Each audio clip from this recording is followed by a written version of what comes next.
Hello Mason Nation and welcome back to another edition of Mason Sports Insider. As always, I am your host, Tyler Byram. After a 2-week hiatus, the men's volleyball team got back into action with a 2-game series against the University of Puerto Rico Magallanes in the first game, in which the Patriots won 3-0. Radoslav Popov, Jack Wilson, and Paco Velez each tallied 13 kills, and freshman setter Brian Negron registered 40 assists.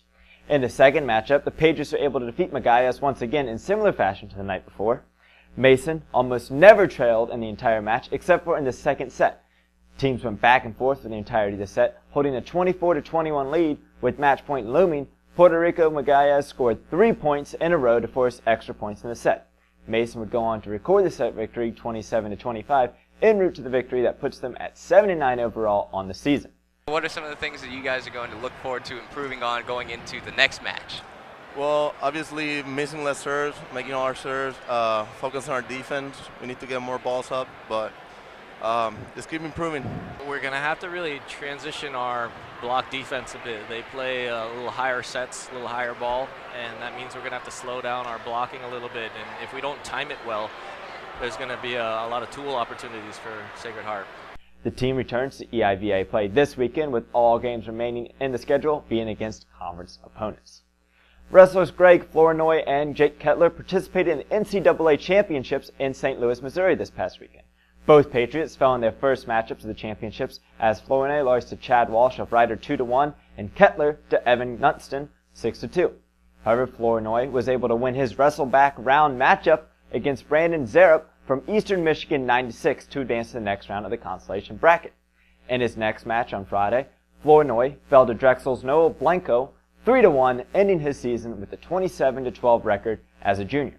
Kettler, with his earlier loss, ends his career as a Patriot with 61 wins and 3 seasons, 30th in the program's history. The baseball team started out the week with a single game against former CAA rival James Madison. Starting on the mound for the Patriots was sophomore Tyler Cardas. He would be the first of 5 pitchers to make an appearance on the day. He went 3 innings, allowing no runs, leaving with a 5-0 lead thanks to 2 RBIs from Kent Blackstone, scoring Luke Willis both times.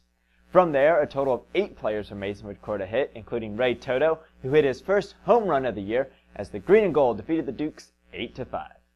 This was followed by the opening weekend for the Atlantic 10 competitions as the team took on the Spiders of Richmond for a 3-game series. In the first matchup, both teams went back and forth, resulting in a 6-6 tie at the end of 9 innings. 3 of those runs were from a 3-run homer from Luke Willis and 2 off of the bat from Kent Blackstone. This set up an extra innings matchup that lasted only 1 inning as the Spiders had a walk-off grand slam in the bottom of the 10th with a 10-6 victory. Second game was not as close on the mound for the Patriots. Tyler Zombro allowed 4 runs in his first 5 innings he pitched, as the Spiders would then score 4 more runs in an 8-1 loss for Mason.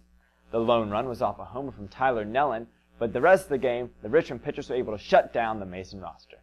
Then for the final game of the series, Jake Kalish took the mound, hoping to get his first win of the season for the Patriots. Offensively, Blackstone was able to hit his 4th triple of the season to bring home Michael Smith for the first run of the game, in which he hit 3 singles. Smith was able to do the same thing again off a Blackstone hit. In total, the Green and Gold were able to score 5 runs in contrast to Richmond's 1, giving the Patriots and Kalish the team's first Atlantic 10 win on the season.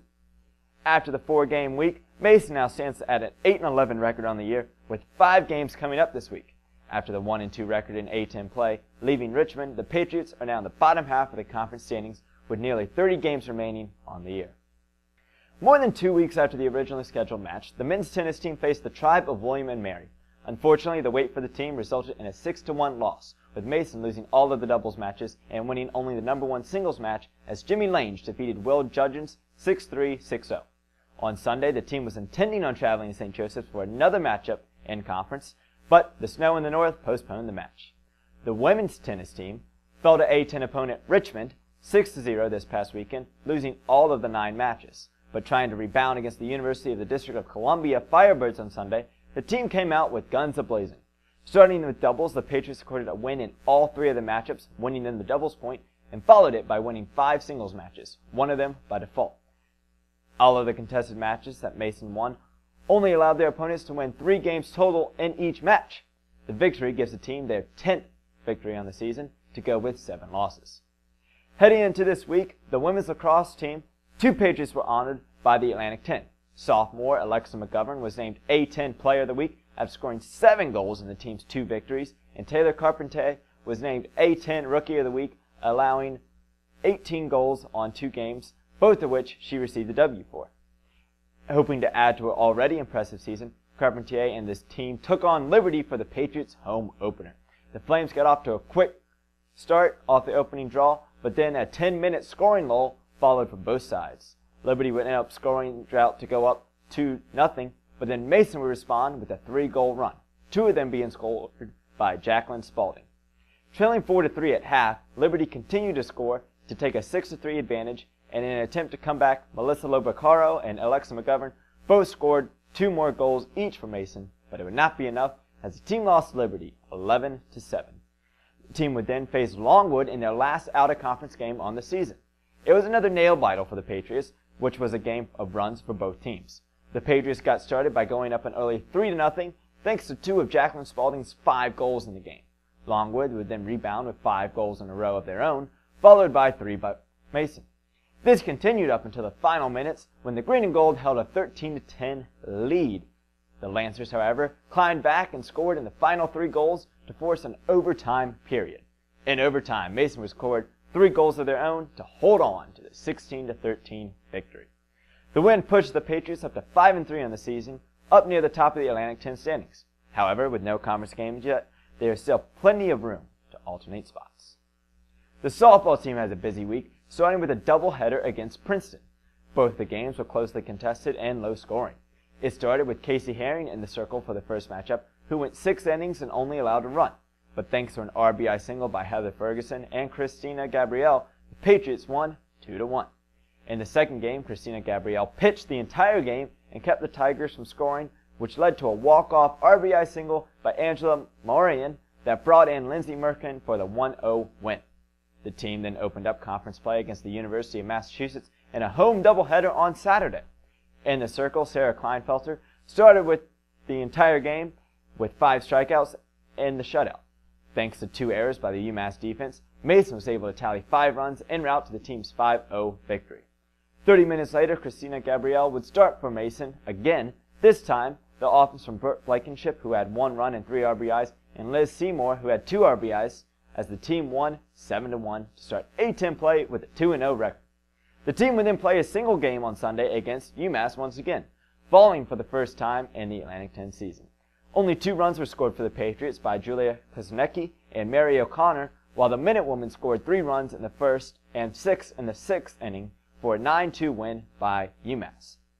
The team now moves to 6-14 on the year with 2 wins and 1 loss to start Atlantic 10 play. The team is tied for 4th with St. Louis, trailing Dayton, St. Joseph's, and LaSalle. The outdoor track and field team took part in both the William & Mary Tribe Open and the VCU Spring Opener this previous Saturday. The Patriots were able to come away with numerous podium finishes, including victories by Lindsey Horton in the pole vault, Stephen Flynn in the 800-meter, Austin Savage in the 1500-meter, all in Williamsburg. In Richmond, Summer Sharp won the 400-meter hurdles, Ashley Jean won the triple jump, and for the men, Ryan Williams hit the 50-meter mark to take home first place in the javelin throw, the lone victory for the men's side at the VCU competition. The golf team opened up their spring season at the Duke Blue Devil Spring Shootout in Durham, North Carolina. Mason was one of 15 teams competing at the one-day event that encompassed 18 holes. Leading the way for GMU was Brock Kovac, Eric Edwards, and Zach Larzon, who finished 3 over par, tied for 14th individually. This result gave the Patriots a 6th place finish with a team score of only 304, only 19 strokes behind the tournament champions, Duke. To wrap it up, men's soccer star Timmy Mulgrew has been signed to the MLS New England Revolution Club for the 2015 season. This comes after Mason played on the team for an entire MLS preseason, making an appearance in every game. At Mason, Mulgrew recorded 26 goals, 13 of them being this past season, and 7 of those 13 being game-winning goals, in which he tied for leading the nation. He helped lead Mason to their first Atlantic 10 championship in 2013, as well as a berth into the NCAA tournament. Well, that will end this week's edition of Mason Sports Insider. As always, here is this week's upcoming schedule. The week starts out early on Tuesday at 3 o'clock as the baseball team hosts Brown, and at 4 o'clock as the women's tennis team hosts Morgan State. The second game of the series for the baseball team against Brown will take place on Wednesday. Then on Thursday, the men's tennis team will play at UMBC at 2:30. From Friday to Sunday, the baseball team will host a 3-game series against St. Joseph's, while on Friday, the outdoor track and field team travels to the Raleigh Relays. The men's volleyball team hosts Sacred Heart at 7 o'clock, and the women's lacrosse team travels to St. Joseph's for a game at 7. The softball team will travel to St. Louis from Saturday to Sunday for 3 games, while on Saturday, the men's and women's tennis teams will host Bucknell. The men's volleyball team will host Harvard at 3 o'clock, and then from Sunday to Monday, the men's golf team will go to the Seahawk Intercollegiate in Wilmington, North Carolina. On Sunday, the rowing team will participate in the first race of the season in the Aquan Sprints, while the women's lacrosse team will face nationally ranked Massachusetts at 1 o'clock, and the women's tennis team will host Christopher Newport at 1:30. To keep track of every Mason event, you could follow my personal account at the Tyler Byram on Twitter, or you can be like everyone else and of course follow the athletic department's Twitter account at Mason Athletics. Well, that is all I have for you today. Until next time, I'm Tyler Byram. See you next time, Mason.